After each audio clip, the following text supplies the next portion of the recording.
गांव सूरजगढ़ एक ऐसी जगह जहां हर घर, हर चट्टान, हर पेड़, हर मोड़ एक अनजाने राज, एक अनकही कथा अपने भीतर समेटे हुए था। गांव घने वन, ऊंचे पहाड़, बलखाती नदियों और हरियाली से घिरा हुआ था। जैसे कोई हरियाला दुर्ग बनाया हुआ था जिसने गांव वालों के जीवन, शांति और एकजुटता बनाए रखने का भार अपने कंधे पर ले रखा था। गांव सूरजगढ़ कोई साधारण गांव नहीं था। यहाँ हर घर मिट्टी, लकड़ी और पत्थरों से निर्मित था। उनके आंगन साधारण थे, पर उनके भीतर रहने वालों ने जीवन जीने की असली कला पाली थी। एक साधारण जीवन, परिपूर्ण जीवन। यहाँ कोई आडंबर नहीं था, कोई शोरगुल नहीं था, कोई बाहरी चकाचौंध नहीं थी। यहाँ था केवल जीवन, शांति, विश्वास, एकजुटता। गांव वाले अधिकतर खेतों या बाग बगीचों की देखभाल किया करते थे।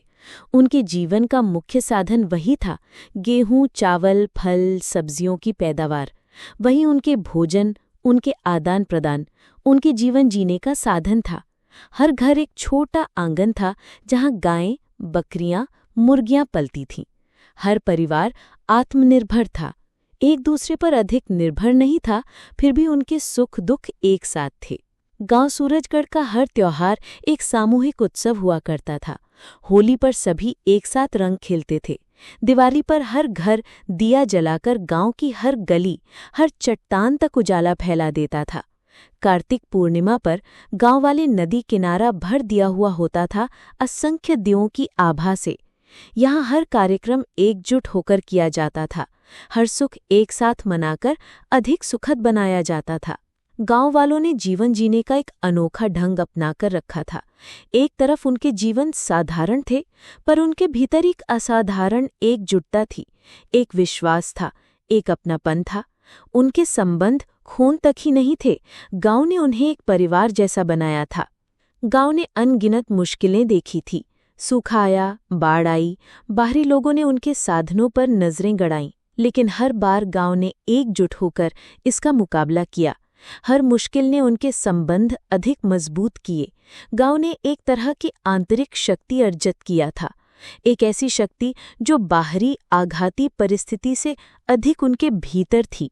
गांव सूरजगढ़ ने धीरे धीरे एक जीवन जीने का उदाहरण पेश किया था।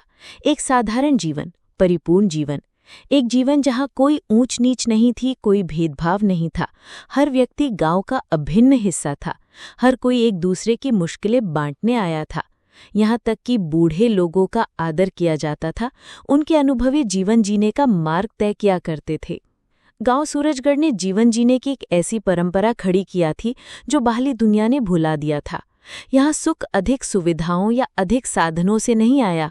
यहाँ सुख आया एक साथ रहने, एक साथ जीने, एक साथ दर्द बांटने और एक साथ मुस्कुराने से। गांव धीरे धीरे बदलने लगा था। नए जमाने ने दस्तक दी थी। बाहरी लोगों ने गांव तक पहुंचने वाले मार्ग बना दिए थे। कारें, ट्रक, नए साधन गांव तक आ रहे थे। बाहरी प्रभाव धीरे धीरे गांव की जीवन शैली पर असर डालने लगे थे। गांव वाले असमंजस में थे। एक तरफ उनके जीवन ने शांति दी थी, सुख दिया था। दूसरी तरफ नए साधनों ने सुविधाएं देने का वादा किया था। गांव एक चौराहे पर आ खड़ा हुआ था। एक मार्ग उनके परंपरा, उनके जीवन जीने की असली भावना की तरफ था। दूसरा मार्ग नए जमाने की चकाचौंध, बाहरी सुविधाओं और उनके साथ आने वाले असंतुलन की तरफ। गांव ने तय किया था कि हर घर, हर परिवार एक साथ आकर तय करेंगे कि भविष्य उनके लिए कौन सा मार्ग तय किया जाएगा। हर गांव वाले ने एक चटाई पर वट वृक्ष की घनी छांव तले एक साथ बैठने का आदेश दिया। ये तय किया गया कि हर व्यक्ति, बूढ़े, जवान, स्त्रियां, पुरुष, सभी अपना मत देंगे, तभी तय होगा गांव का भविष्य। गांव सूरजगढ़ एक नए मोड़ पर आया हुआ था। इसका भविष्य उनके एकजुट प्रयास पर निर्भर था। गांव सूरजगढ़ ने तय किया था कि हर एक गांव वाले की राय महत्वपूर्ण है। हर एक व्यक्ति ने वट वृक्ष की घनी छांव तले एक चटाई पर आकर अपना विचार रखा। कोई बोला, परंपरा ही हमारा जीवन है, वही हमें एकजुट रखने वाली नींव रही है। कोई दूसरा बोला, परंपरा सुंदर है, पर नए साधनों ने जीवन आसान किया है। स्वास्थ्य सुविधाएं, शिक्षा, संचार, हमें इसका लाभ भी उठाना चाहिए। गांव ने रात भर चर्चा किया। चटाई पर हर वर्ग आया, बूढ़े अनुभवी लोगों ने जीवन जीने की सूझ दी, युवा ने नए जमाने की ज़रूरतें बताईं, स्त्रियों ने घर, स्वास्थ्य, बच्चों की सुरक्षा पर विचार रखा, यहाँ तक कि बच्चों ने भी उनके खेल, उनके भविष्य, उनके सुख पर चर्चा किया। चर्चा गर्माती रही। एक पल आया जब लगने लगा कि गांव बंट जाएगा। एक वर्ग चाहता था परंपरा पर ही अड़िग रहे, दूसरा वर्ग नए साधनों, नए मार्ग अपनाने पर जोर देने लगा। तभी गांव का मुखिया आया। उसने शांति मांगी। उसने बोला, गांव सूरजगढ़ ने मुश्किलें साथ जी थीं, साथ ही इसका भविष्य तय किया जाएगा। हम एक मार्ग चुनने की जगह एक नया मार्ग बनाएंगे, एक ऐसा मार्ग जो परंपरा और नए जमाने का तालमेल होगा। गांव ने तय किया कि वे बाहरी साधनों, सुविधाओं का उपयोग करेंगे, पर उनके जीवन जीने की मूल भावना नहीं बदलने देंगे। उदाहरण, गांव ने तय किया कि स्वास्थ्य केंद्र बनाया जाएगा, पर गांव वाले एक साथ आकर इसका संचालन करेंगे। उनके गांव की एकजुट भावना ही इसका मार्गदर्शन रहेगी। इसी तरह शिक्षा व्यवस्था, सड़कें, बिजली, हर साधन अपनाकर भी गांव ने तय किया कि उनके जीवन जीने की नींव वही रहेगी, एकजुटता, विश्वास, साधारण जीवन। बाहरी साधन उनके जीवन आसान बनाएंगे, उनके मूल मूल्यों पर आंच नहीं आने दी जाएगी। गांव ने धीरे धीरे नए साधनों का उपयोग किया। स्वास्थ्य केंद्र आया, एक छोटा विद्यालय खुला, बिजली ने उनके घर अधिक सुविधाजनक किए। फिर भी उनके जीवन जीने का ढंग वही रखा, एक साथ सुख दुख बांटना, एक साथ त्योहार मनाना, एक साथ मुश्किलें हल करना। गांव ने नई जमाने और परंपरा का सुंदर तालमेल किया। सूरजगढ़ एक उदाहरण बना। एक गांव ने दिखा दिया कि बदलते जमाने ने उनके जीवन जीने की असली भावना नहीं छीनी, उनके मूल मूल्यों ने नए साधनों का मार्ग तय किया। साधनों ने उनके जीवन जीने की गुणवत्ता सुधार दी।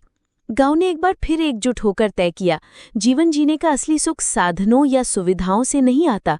सुख आता है एक साथ रहने, एक साथ प्रयास, एक साथ विश्वास रखने से।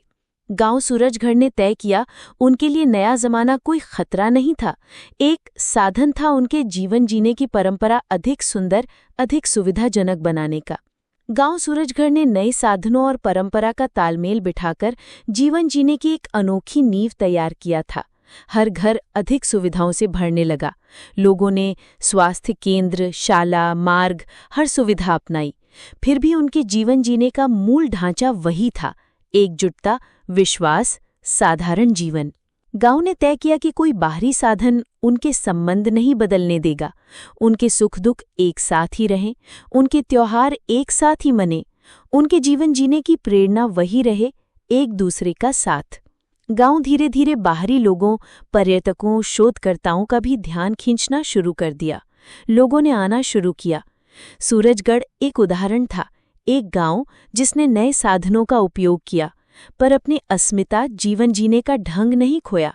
यहाँ हर घर एक परिवार जैसा था, हर व्यक्ति एक दूसरे का सहारा था। धीरे धीरे सूरजगढ़ ने एक आदर्श गांव का रूप ले लिया। यहाँ हर सुविधाएं थीं, स्वास्थ्य केंद्र, शाला, मार्ग, पर यहाँ जीवन बाहरी चकाचौंध या अधिकता से प्रभावित नहीं हुआ। यहाँ साधन जीवन सुधारने आए थे, जीवन बदलने नहीं। गांव ने बाहरी लोगों का आदर किया, उनके ज्ञान, उनके साधनों से सीखा, पर उनके साथ अपनी परंपरा, एकजुटता, जीवन जीने की असली भावना साझा किया। बाहरी लोगों ने भी गांव से प्रेरणा ली। यहाँ आकर उन्होंने साधारण जीवन जीने, एक साथ रहने, एक दूसरे की परवाह करने का असली अर्थ समझा। गांव सूरजगढ़ ने इस तरह बदलते जमाने का मुकाबला किया। उसने बाहरी साधन अपनाकर भी अपनी अस्मिता, एकजुट जीवन जीने की परंपरा नहीं खोई। उसने एक नया मार्ग बनाया, एक ऐसा मार्ग जो परंपरा और आधुनिकता का सुंदर संगम था। गांव सूरजगढ़ एक प्रेरणा था। हर गांव, हर समुदाय, हर व्यक्ति ने यहाँ से सीखा, जीवन जीने का असली सुख एक साथ रहने, एक दूसरे की परवाह करने, साधनों का सदुपयोग रखने और परंपरा और नए जमाने का तालमेल बिठाकर जीने में ही है। गांव सूरजगढ़ ने एक बार फिर बता दिया, बाहरी सुविधाएं जीवन आसान बना सकती है, पर जीवन सुंदर तभी होगा जब लोगों ने एक साथ जीने का मार्ग अपनाकर रखा।